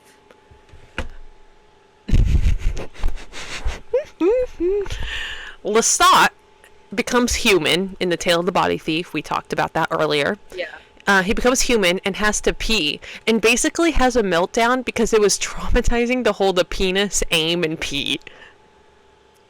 I understand. Wait, do Oh. vampires not need to pee? Well, No, the wait, they don't- vampires don't No, need to they pee. don't. They're dead. They're dead. They don't need to They're extract dead. waste. I don't know. They don't sleep. They don't eat. They don't pee. Well, they do sleep, though. They sleep during... Well, in They a way. sleep. It's kind of just like a reset in their coffins. But they don't pee. Okay, But in the show, they're interesting. gonna pee. They showed Well, it. yeah. What? Oh, They okay, showed that was- Lestat that we had peeing to blood consider. in a urinal. In the teaser trailer. Sure. We had to do that. Well, was a I detail guess we had to because bring like back. if they're having sex in the show, then Other- it makes sense that they also have to pee. Well, and then they went to New York Comic Con a couple weeks ago, and at New York Comic Con they were one of the writers was like talking to an interviewer, and she was like, "Yeah, the costume department asked us if vampire cum goes through leather." Through? I wouldn't think Through? so. It's No, not because like. that's not how anything works ever. Oh, well, thank you, everyone. You're welcome. You've You're given welcome. us a lot to think about. And I hope you do think about it. Okay. Okay. And I have Oh, at the end of the presentation? that was the end. I have a little more, just some little fun Okay. facts that I thought were silly. Uh-huh. About the book, the movie, and the show. Okay, nice. I told you it's a long episode. I had a lot to say. So, some fun facts about the movie and the book, not the movie, the book. Some fun facts about the book. Interview with the Vampire was written in about 5 weeks, which is crazy. Makes sense. It makes sense. Makes sense. Yeah. It was heavily influenced by the 1936 Universal horror film Dracula's Daughter. Dracula's Daughter is about, well, Dracula's daughter. Feels better. Dracula. And it's also really lesbian. It's a really lesbian movie. I Does it go really into the would trope of, like, the predatory lesbian? Yeah. But is it good? Yeah! So, Carmella. Rice saw Dracula's Daughter when she was a kid and was captivated by its portrayal of the title character as a tormented artist who longed to be human. It established to me what vampires were, these elegant, tragic, sensitive people, she said in a 2017 interview. I was just really going with that feeling when writing Interview with the Vampire. She was not a fan of Bram Stoker's Dracula. She hadn't even read it when she wrote Interview with the Vampire. Oh, I Okay. think yes. Sure. Yeah. And that was my fun facts about the book. Fun facts about the movie, and this is where it gets interesting. Okay. So, we talked about it. Christian Slater was given the role of Daniel Malloy upon the death of River Phoenix. Specifically, he donated his $250,000 salary to the two of Phoenix's favorite charities. We talked about that. Upon learning that Tom Cruise had been Lestat, Rice was livid, and she stated Cruise could not carry the part, calling the casting so bizarre, it's almost impossible to imagine how it's going to work, and the worst crime in casting. Okay, fabulous. But then she also left production because of it and did not view the film until producer sent her a VHS copy. But she was so impressed by Cruise's performance that she wrote him a letter of apology and recorded a 2-minute video endorsing the film that was included as a pre-feature on the mid-1990s VHS release. Oh, love. I love that. I like Now, a letter. did she have, not to jump the gun, did she have anything to say about Brad Pitt? And no, but I'm she did sure. not. Okay. She had nothing nice to say. Nothing nice to say about him. Here's a crazy fact. All the actors playing vampires were required to hang upside down for up to 30 minutes at a time during makeup. This would Now, why would they do that? this would No, that's force so bad. all the blood to reach in their bodies to rush their heads, causing the blood vessels in their faces to bulge, and the makeup artist would then trace over the swollen veins, creating the eerie translucent skin look. Unfortunately for the actors, they would have to repeat the process several times over as the blood would quickly drain from the heads. Thus, this in part accounts for the lengthy makeup process. Just take a picture of it. Or just like, it doesn't have to be exact. Why do we not have to know where Tom Cruise's veins Blood are? vessels are. Like, okay, if you want them to hang upside down, do it once, take a picture while they're upside down, and use the picture as a reference. No, Sure. we're not doing that. We're doing it the old-fashioned way. We're doing it the hard Tom way. Cruise But is the way he is. yeah, Tom Cruise probably suggested it. He was all, guys. No wonder Brad Pitt was fucking miserable the whole time. It also begs the question, Actually, did I'm they- on his side now. You know what? And I stand. And It begs the question: did Kirsten Dunst have to do that at 11?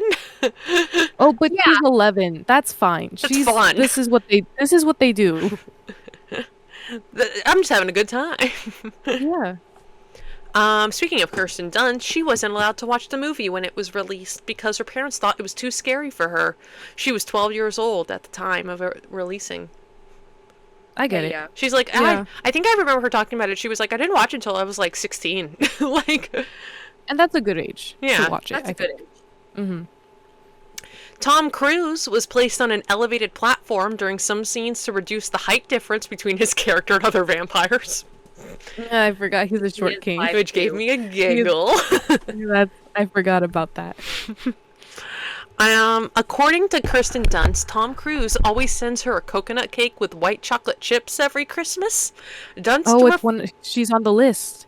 There's a list. There's a list. I didn't know she was on it. Apparently, she was treated like a princess on the set because they were like, "You're gonna like," as she should. She's the baby. Yeah, she talked about it. She was like, "I was little, and they treated me it was like they were." I remember she was like, "We were filming around Christmas, and Tom put this like giant Christmas tree in my dressing room," and I was like, "She was like, I was treated like a princess, like because I was a child." Really cute. Yeah. I didn't know there's a list. Yes. Oh, I don't know. There's just like there's celebrities who like get a coconut cake, famous coconut cake from Tom Cruise every year. And so it's a big thing because there are people who want to be on the list but they don't know how. You got to be like really good with Tom Cruise. I'm sure that there's a list online. And guys, he's got to like you. I'm on the list. You didn't even know about the list 2 minutes ago. What? Liar. I'm sorry. No, I'm sure the list is online. Here we go. Yeah, all the stars who have spoken about receiving the Tom Cruise coconut cake, according to People magazine. And they know. They were, and they're also telling me about Dan and Phil's day. Exactly. Okay, number 1. There's 15 people on this list. 15. Number 1, Mindy Kaling. No. What? Okay. Straight. Don't know. Number 2, Kirsten Dunst and husband Jesse Plemons. But mostly for Kirsten Dunst. It's Kirsten Dunst's cake. Yeah. That makes sense. It's Kirsten Dunst's cake. Okay. Oh, wait. Okay. In a 2024 interview, Kirsten shared that their family gets 2 cakes from Tom Cruise because Jesse Plemons co-starred in 2017's American Made. Wow. So they get 2 cakes. Wow. Okay. Special family. Uh-huh. Number 3, Glenn Powell. Obviously, that's his well, son. and that's his son. He gave birth to him. Okay. Number 4, Angela Bassett. Okay. Obvi. Number 5, Haley Atwell. Then we have Rosie O'Donnell. Oh. Okay. We have Jay Ellis. Okay. We have Carrie I don't know how to say his name. Elways? Carrie Elways? Elways? You know what I'm talking about. I think so. Princess Bride. Yeah, Princess Bride, Carrie Elways. Tom Hanks. Oh, yes. Elle and Dakota Fanning. Yeah. Yes. Yes. John Hamm. Yes, that makes sense. Oh, yes, Top Gun. Miles Teller. And yes. Yes, his son. The sons. His son. The sons and the father. Exactly. Kobe Smulders. Kobe Smulders. Oh, Kobe she's in Smulders. I think she's in All the Good Men or something like that. No, that's Demi Moore. Graham Norton. Sure. I was on your talk show. And Brooke Shields. Yeah. Yeah. Man, we gotta get on this list. Brad's in the background. Does he make them? He does. These are probably not. He's well, Tom I mean, Cruise. yeah. Yes and no. It's his recipe, I'm sure. I like Allie was so. Yes, he does. I swear to God. The idea. I don't know. It's probably the Scientology bakery. What the? They have a bakery? Maybe I need to be in Scientology. No.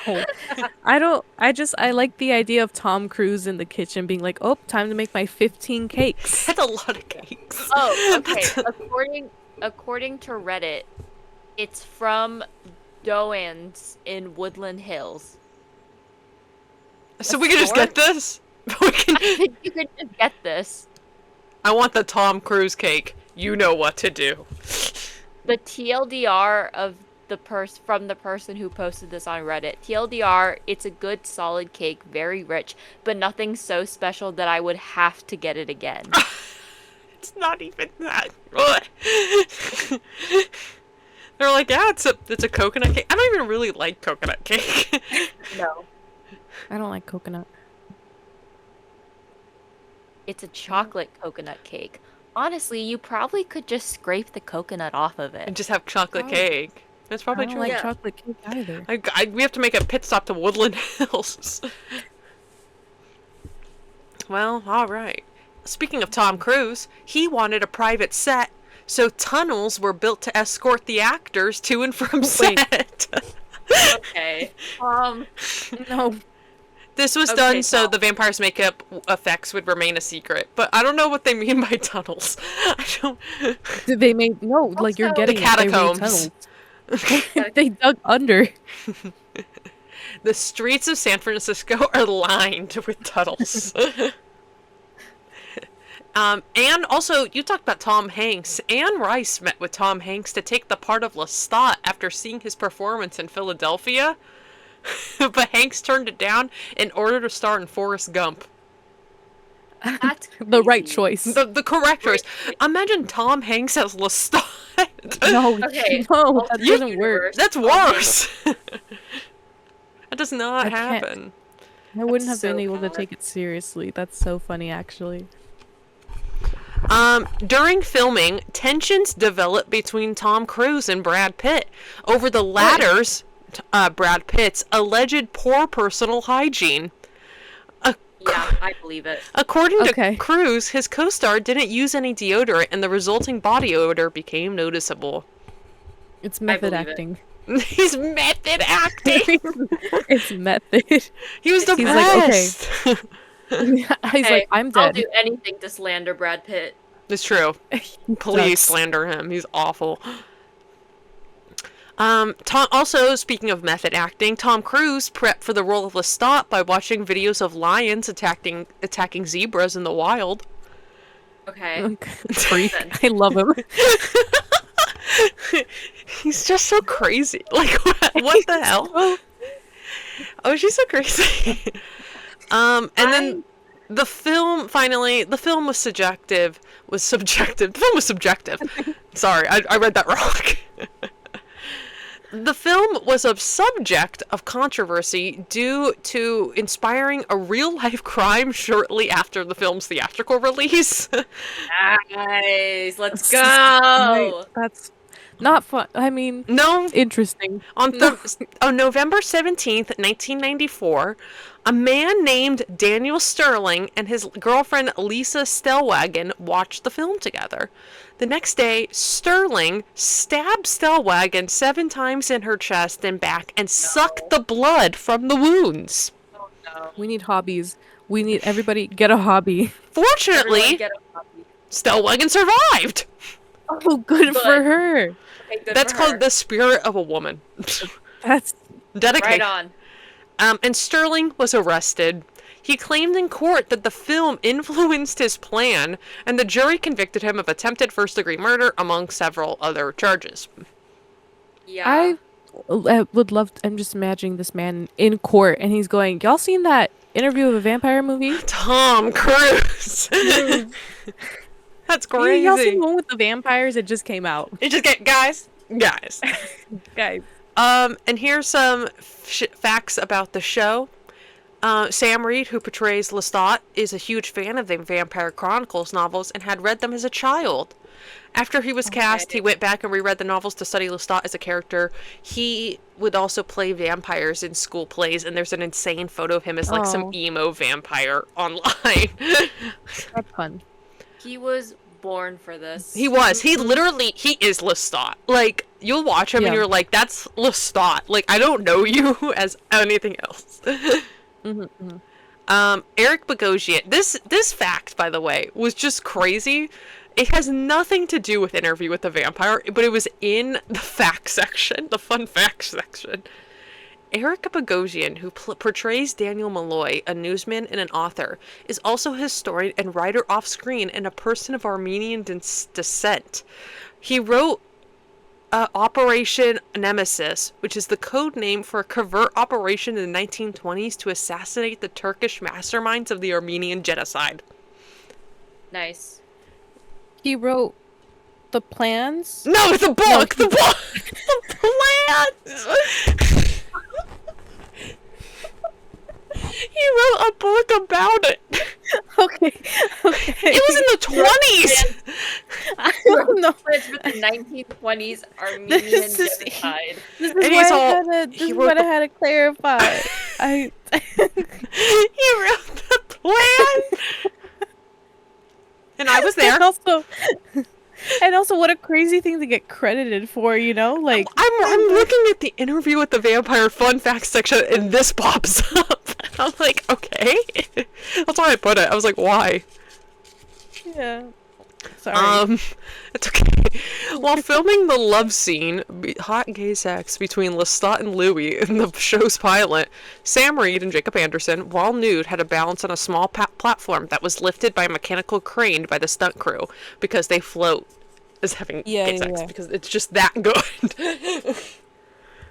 I was really worried that someone would walk behind me and see that while I was at work. And you're locked in as well. I watched the movie and the episode today at work. Uh-huh. Because I didn't have time to do it any other time. Yeah. But I was so worried someone would come up behind me And they were and like, see what hot gay sex are you watching right now? Part of the reason, I've talked about this, part of the reason that Claudio was physically aged up in the show was due to the production not being able to use an underage actor for an amount of work required due to the child labor laws in New Orleans. As a result, it was decided that Claudio would be physically a teenager and would be portrayed by an adult actress or actresses. Jacob Anderson also came up with the idea of vampires making the cat-like hissing sounds when they exposed their fangs in the show. Originally, there was just supposed to be silence. Okay. That's worse. That makes no sense. That makes sense. Like, that's cool and that's fun. And that makes sense. This fact just made me laugh. Sam Reed grew his hair long to portray Lestat. Thanks, man. Thanks for telling me that. I didn't know that. Putting in the work. He did. And then Anne Rice, the author of the novel, adapted the series and serves as an executive producer prior to her death in 2021. But I think it's funny because Anne Rice is notorious for not wanting fan fiction written about her shows or her books or her anything. She literally has sued people over writing fan fiction. She, like, the day she died, like, 1 million fan works went up on AO3 because people were like, oh, finally. Don't sue me. Like, man, girl, have a little fun. Girl, Let the there are people have other what they things want. to worry about. There are other things to worry about. which is, I think, very funny how much they changed the show after she died. Oh yeah, They're like, let's be a little better than this. and it was a good choice. And it's a great choice. All these choices are great. They're so good. But that's all I have. Any other thoughts? Yeah. Okay. Thumbs up. I give a thumbs up to the show and a thumbs down to the movie. Come down to the movie. Watch the show. It's on Netflix, both seasons. Please go watch it. I'm gonna be hyper fixated on this for a lot longer. It has me in its reins. Yeah. But anyway, yeah. What? Yeah. What were you gonna say? No thing. Yeah, yeah. No. I had a thought, and then I didn't have the thought anymore. All So- right. This is also the Halloween episode. Happy Halloween, everyone. Hope you are having Yeah, fun, being safe, living life. Happy Halloween. Living, laughing. Living, Laughing. loving. But that's all I got. Thank you, everyone, for watching, listening, wherever you are. Follow us on Instagram, Brats in the Back Row. Tumblr, Brats in the Back Row. TikTok, Brats Pod. YouTube, Brats in the Back Row. Also Spotify, Brats in the Back Row. Gmail, Brats in the Back Row. Your little prompt for today is, who would be the first person you would kill if you were a vampire? Oh. Okay. Oh, I who have would a you question turn? for the three of us. Oh, Okay. Who would be the best vampire? you. Yeah. What? Yeah, you would. I'm Why? way too out there. Like, I'm not Oh, because sleuthing you're not anywhere. I'm mature. out. Yeah. You gotta have a bit of mystery to be a vampire. And as Yeah. we've discussed, And I Emily got brought this up themselves. and I got none. That's- None. Emily has no mystery. Emily has no mystery. May, if you didn't think who did you think? I didn't have an answer. Oh, okay. I just wanted to know. I just Here's the thing. I couldn't be a vampire. I don't want to live forever. I wish I was dead now. That's I'm fair. killing myself. Yeah. This is the whole thing of the movie and the show. None of them are happy. Yeah, they're all depressed. Brad Pitt, do- IRL, was depressed. He hated this experience. We're doing this every day. You're telling me I have to do this for 2,000 years? Rats in the I'm back dead. row for 2,000 years. We got a 2,000 podcast years? 2,000 years. Oh my god. I'm so good. Yeah, I'm not being a vampire. I want to I'm be hot and sexy like one, but I don't want to be one. Yeah. Okay. Well, all right. Okay. That's it. Question Would you asked. work as? That's also a good question. Would you be a good vampire? Tell us why or why not. Yeah. Other than that. Which celebrity is already a vampire? Ooh. That's good. Who's it? Because it's definitely Paul Rudd. All right. On that Okay. note. Sure.